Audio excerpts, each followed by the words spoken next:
नमस्ते भाइयों तथा बहनों। आज हम आपको स्थूल शरीर के बारे में जानकारी प्रदान करेंगे। चैनल को सब्सक्राइब, लाइक एवं कमेंट जरूर से करें। स्थूल शरीर, शरीर रूपी पिंड और सृष्टि रूपी ब्रह्मांड, इन दोनों का आपस में अटूट संबंध है। जो पदार्थ व शक्ति आदि ब्रह्मांड में है, वही इस शरीर रूपी पिंड में है। मनुष्य बहिर्मुख होकर इंद्रियों के वशीभूत हो अपने आप को सिर्फ स्थूल शरीर तक सीमित रखे हुए है। यह मनुष्य की गलतफहमी है। मनुष्य का शरीर पंचतत्वों से बना है। ये पंचतत्व हैं 1 पृथ्वी तत्व, 2 जल तत्व, 3 अग्नि तत्व, 4 वायु तत्व, 5 आकाश तत्व। ये पांचों तत्व स्थूल व सूक्ष्म रूप से होते हैं तथा अपने अपने विशिष्ट आकार वाले रूप में होते हैं। इन पंचभूतों का अपना अपना गुण है। इन्हीं गुणों द्वारा इनकी पहचान होती है। सबसे पहले हम पृथ्वी तत्व समझते हैं। पृथ्वी तत्व का गुण गंध है। पृथ्वी तत्व में सभी तत्व विद्यमान होते हैं, लेकिन पृथ्वी तत्व में पृथ्वी तत्व प्रधान रूप से रहता है, अन्य चारों तत्व गौण रूप में रहते हैं। इसी के अनुसार अन्य चारों तत्वों की तन्मात्राएं भी पाई जाती हैं। ये तन्मात्राएं हैं रस जल तत्व की, रूप अग्नि तत्व की, स्पर्श वायु तत्व की और शब्द आकाश तत्व की। पृथ्वी तत्व में गुरुता, भारीपन, रूखापन, स्थिरता, सहनशीलता, कठोरता आदि गुण हैं। यदि आप सोचें कि पृथ्वी तत्व में अन्य चारों तत्व क्यों हैं, तो इसका कारण इस प्रकार से है। पंचभूतों में सबसे पहले आकाश तत्व की उत्पत्ति हुई। आकाश तत्व से वायु तत्व की उत्पत्ति हुई। वायु तत्व से अग्नि तत्व की उत्पत्ति हुई। अग्नि तत्व से जल तत्व की उत्पत्ति हुई और फिर जल तत्व से पृथ्वी तत्व की उत्पत्ति हुई। क्योंकि पृथ्वी तत्व की उत्पत्ति सबसे बाद में हुई, इसीलिए चारों तत्व पृथ्वी तत्व के अंदर निहित है। जब पृथ्वी तत्व में सभी तत्व सम्मिलित हैं तो उनकी तन्मात्राएं भी उपस्थित हैं। चैनल को सब्सक्राइब, लाइक एवं कमेंट जरूर से करें। अब हम जल तत्व को समझते हैं। जल तत्व का गुण रस है। जल तत्व में अग्नि तत्व, वायु तत्व व आकाश तत्व भी विद्यमान है।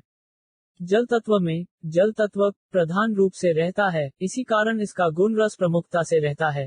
लेकिन रस, रूप, स्पर्श और शब्द तन्मात्राएं भी जल तत्व में रहती हैं। जल तत्व में चिकनापन, सूक्ष्मता, मृदुलता, शीतलता, पवित्रता आदि का गुण है। अब हम अग्नि तत्व को समझते हैं। अग्नि तत्व का गुण उष्णता है। अग्नि तत्व में वायु तत्व और आकाश तत्व विद्यमान रहते हैं। अग्नि तत्व में ऊर्ध्व गति, पवित्रता, दाह, शीलता, लघुता आदि गुण होते हैं। अग्नि तत्व में रूप, स्पर्श व शब्द तन्मात्राएं रहती हैं। अब हम वायु तत्व को समझते हैं। वायु तत्व का गुण स्पर्श है। वायु तत्व में आकाश तत्व विद्यमान है। वायु तत्व में गति, कंपन, बल और चंचलता आदि गुण होते हैं। स्पर्श व शब्द तन्मात्राएं वायु तत्व में रहती हैं।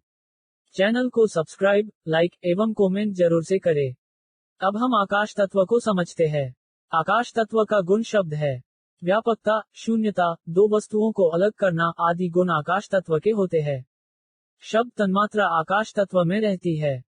अब हम पंचभूतों को दूसरी तरह से समझते हैं। कोई यह प्रश्न करे कि क्या आकाश तत्व में अन्य चार तत्व नहीं है, तो उसका उत्तर यह है कि आकाश में अन्य चारों तत्व होते हैं। अब पुनः प्रश्न उठता है कि ये किस प्रकार से विद्यमान है। इसको यथार्थ रूप से समझने के लिए हमें तत्व ज्ञान की आवश्यकता पड़ेगी। मगर संक्षेप में हम यही समझ सकते हैं कि आकाश तत्व से ही अन्य सभी तत्वों की क्रमशः उत्पत्ति हुई है। इसलिए आकाश तत्व में ये चारों तत्व उपस्थित हैं। यदि आकाश तत्व में ये तत्व उपस्थित न होते तो उसे उत्पत्ति संभव न हो पाती। इसलिए अब ये कहा जा सकता है कि प्रत्येक तत्व में अन्य सभी तत्व भी अत्यंत सूक्ष्म रूप से विद्यमान रहते हैं, लेकिन अन्य तत्व अत्यंत गौण रूप में रहते हैं। इन पांचों तत्वों में आकाश तत्व का घनत्व सबसे कम है, फिर वायु तत्व, अग्नि तत्व, जल तत्व और पृथ्वी तत्व का घनत्व क्रमशः अधिक होता जाता है। जल और पृथ्वी तत्वों का घनत्व तो इतना ज्यादा होता है कि हमारे स्थूल शरीर में यही तत्व सबसे ज्यादा विद्यमान है, ऐसा दिखाई देता है।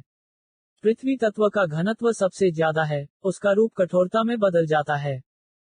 चैनल को सब्सक्राइब, लाइक एवं कमेंट जरूर से करें।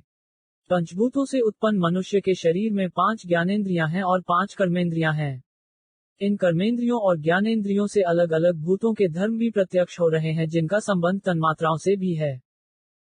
पृथ्वी तत्व से उत्पन्न कर्मेंद्रिय गुदा है। गुदा से मल त्याग करने का कार्य लिया जाता है। मल भी पृथ्वी तत्व की प्रधानता से संपन्न है। पृथ्वी तत्व की तन्मात्रा गंध है। गंध सूंघने से मालूम पड़ती है। सूंघने का कार्य नाक करती है, इसलिए पृथ्वी तत्व का कार्य ज्ञानेंद्रिय के रूप में नाक करती है। पृथ्वी तत्व की अधिकता मूलाधार चक्र में होती है। जल तत्व से उत्पन्न कर्मेंद्रिय लिंग है। लिंग से मूत्र त्याग करने का कार्य किया जाता है। मूत्र वास्तव में जल तत्व है। जल तत्व की तन्मात्रा रस है। जल तत्व से ही जिह्वा की उत्पत्ति हुई है। जिह्वा ज्ञानेंद्रिय है क्योंकि स्वाद लेने का कार्य करती है। जल तत्व की अधिकता वाला चक्र स्वादिष्ठान चक्र है। स्वादिष्ठान चक्र लिंग के पास स्थित है। अग्नि तत्व से उत्पन्न कर्मेंद्रिय पैर है। अग्नि तत्व से उत्पन्न ऊर्जा अर्थात चलने की शक्ति पैरों द्वारा उपयोग होती है। अग्नि तत्व की तन्मात्रा रूप है। रूप तन्मात्रा से उत्पन्न देखने की शक्ति का स्थान आंख है। आंख ज्ञानेंद्रिय है तथा देखने का कार्य करती है। अग्नि तत्व का अधिकता वाला चक्र नाभि चक्र है। ये नाभि के पास स्थित है। चैनल को सब्सक्राइब, लाइक एवं कमेंट जरूर से करें। वायु तत्व से उत्पन्न कर्मेंद्रिय हाथ है। हाथ से पकड़ने का काम लिया जाता है। वायु तत्व की तन्मात्रा स्पर्श है। स्पर्श तन्मात्रा से उत्पन्न त्वचा है। त्वचा द्वारा स्पर्श की अनुभूति होती है। वायु तत्व की अधिकता वाला चक्र हृदय चक्र है। ये हृदय के पास स्थित है। आकाश तत्व से उत्पन्न कर्मेंद्रिय वाणी है। इसका स्थान मुख है। मुख से बोलने का कार्य लिया जाता है। आकाश तत्व की तन्मात्रा शब्द है। शब्द तन्मात्रा से उत्पन्न श्रवण शक्ति का स्थान कान है। कान ज्ञानेंद्रिय है। इससे सुनने का कार्य लिया जाता है। क्योंकि कंठ से ही वाणी की उत्पत्ति होती है, इसलिए आकाश तत्व की अधिकता वाला चक्र कंठ चक्र है। ये चक्र कंठ में स्थित है। जो योगी जिन योग के द्वारा इन्हीं पंचभूतों के संयम का अभ्यास करते हैं, उन्हें जिन जिन भूतों पर संयम स्थापित हो जाता है, उसे उस तत्व से संबंधित सिद्धि प्राप्त होने लगती है। यहाँ मैं इन सिद्धियों के विषय में उल्लेख करना उचित नहीं समझता हूँ, क्योंकि ये सिद्धियां हर किसी योगी को प्राप्त नहीं हो सकती हैं। इसके लिए कई जन्मों की कठोर साधना होना जरूरी है। आकाश गमन अथवा जल पर चलने की सिद्धि के लिए निश्चित मात्रा में कर्मों का नाश होना जरूरी है। कर्मशून्यता की अवस्था इन सिद्धियों से काफी ऊंची है। ये साधकों को अंतिम जन्म में ही उपलब्ध हो पाती है। चैनल को सब्सक्राइब, लाइक एवं कमेंट जरूर से करें। हमारे स्थूल शरीर के अंदर क्रमशः सूक्ष्म शरीर, कारण शरीर और महाकारण शरीर विद्यमान है। मृत्यु के समय स्थूल शरीर से सूक्ष्म शरीर निकल जाता है। इस सूक्ष्म शरीर के अंदर दोनों शरीर विद्यमान रहते हैं। चेतन तत्व अर्थात आत्मा इन चारों शरीरों से अत्यंत व्यापक है। अज्ञान की अवस्था में आत्मा के ऊपर क्रमशः महाकारण शरीर, कारण शरीर, सूक्ष्म शरीर और स्थूल शरीर आवरण के रूप में माने जाते हैं। परंतु वास्तव में तत्व ज्ञान की दृष्टि में आत्मा के अंदर चारों शरीर विद्यमान रहते हैं, क्योंकि चेतन तत्व अर्थात आत्मा इन चारों जड़ शरीरों से अत्यंत व्यापक है। चूंकि प्रत्येक प्राणी अज्ञान की अवस्था में ही संसार में व्यवहार कर रहा है, इसलिए समझाने की दृष्टि से बताया जाता है कि जो स्थूल शरीर है, यह आत्मा के ऊपर का चौथा शरीर है। साधारण आदमी की मृत्यु के समय सिर्फ स्थूल शरीर ही अलग होता है। अन्य तीनों शरीर आत्मा के ऊपर आवरण रूप में चढ़े रहते हैं। इन तीनों शरीरों का घनत्व ब्रह्मांड में स्थित भिन्न भिन्न घनत्वों से मेल करता है। साधक समाधि काल में जिस शरीर में अंतर्मुखी होता है, शरीर के उस घनत्व के अनुसार ही ब्रह्मांड के घनत्व से संबंध हो जाता है। इसी प्रकार जब साधक की साधना महाकारण शरीर में चलती है तो उसका संबंध पराप्रकृति से हो जाता है। ये ईश्वर का लोक या प्रकृति है, सिर्फ तत्वज्ञानी का चित्त ही पराप्रकृति में अंतर्मुखी होता है। स्थूल शरीर 5 तत्वों व 3 गुणों द्वारा निर्मित है। इस शरीर के द्वारा हम कर्म करते हैं। अच्छे बुरे कर्म करके मनुष्य अपना भविष्य अच्छा अथवा बुरा बनाता है। केवल मनुष्य का स्थूल शरीर ही एक ऐसा स्थूल शरीर है जो नए कर्म कर सकता है। अन्य प्राणियों के स्थूल शरीर ऐसा नहीं कर सकते हैं, वे सिर्फ भोग करने का काम करते हैं। इस स्थूल शरीर के लिए कहा गया है कि यह कई जन्मों के पुण्य कर्मों के फलस्वरूप प्राप्त होता है। इस शरीर से मनुष्य ईश्वर चिंतन कर सकता है तथा अच्छे कर्म करके जन्म मृत्यु के चक्र से छुटकारा प्राप्त कर सकता है। इसी शरीर के द्वारा वह दूसरों की सेवा कर सकता है, परोपकार कर सकता है। सूक्ष्म लोकों में स्थित योगियों, भक्तों आदि का योगबल क्षीण होने पर फिर पृथ्वी पर स्थूल शरीर धारण करना होता है। फिर इसी शरीर से योगबल अर्जित करते हैं और वापस सूक्ष्म लोकों को लौट जाते हैं। कुछ अज्ञानी मनुष्य इस शरीर का महत्व नहीं समझते हैं। वे कहते हैं, ये शरीर तो मिट्टी का बना हुआ है, इसे तो नष्ट होना ही है, फिर हम इसकी परवाह क्यों करें।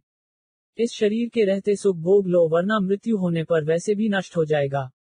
ऐसे मनुष्य इंद्रियों के वशीभूत होकर स्थूल जगत में क्षणिक सुख भोगते रहते हैं, फिर कष्ट महसूस करने लगते हैं। मगर विवेकी और ज्ञानी पुरुष इस शरीर का सही उपयोग करता है। अपना सारा जीवन ईश्वरीय कार्यों में व प्रभु चिंतन में गुजारते हैं। साधक इस शरीर का सही उपयोग करते हुए अपने वास्तविक स्वरूप की खोज में लग जाता है, क्योंकि स्थूल शरीर ही एक ऐसा माध्यम है जो आत्म साक्षात्कार करा सकता है, हमें अपने भूले हुए अस्तित्व से मिला सकता है। इसलिए हमें इस मानव शरीर का सदुपयोग करना चाहिए। इस शरीर के सदुपयोग करने से हम सबको चिर शांति मिलेगी, वरना इधर उधर भटकना तो निश्चित ही है। आशा है आपको ये जानकारी अच्छी लगी होगी। मैं अनुरोध करूंगा, इस वीडियो को आप बार बार से सुने। विषय गंभीर है। चैनल को सब्सक्राइब, लाइक एवं कमेंट जरूर से करें। ऐसे ही हम हर रोज आपको कुछ ना कुछ जानकारी देते रहेंगे और आप उसका लाभ लेते रहे। ये जानकारी आपके सामान्य ज्ञान हेतु है। योग अभ्यास हेतु के लिए आप आपके नजदीकी योग शिक्षक का संपर्क करें। हमारे YouTube चैनल योगा विद अंकित करिया एवं Facebook को सब्सक्राइब करें एवं लाइक करें।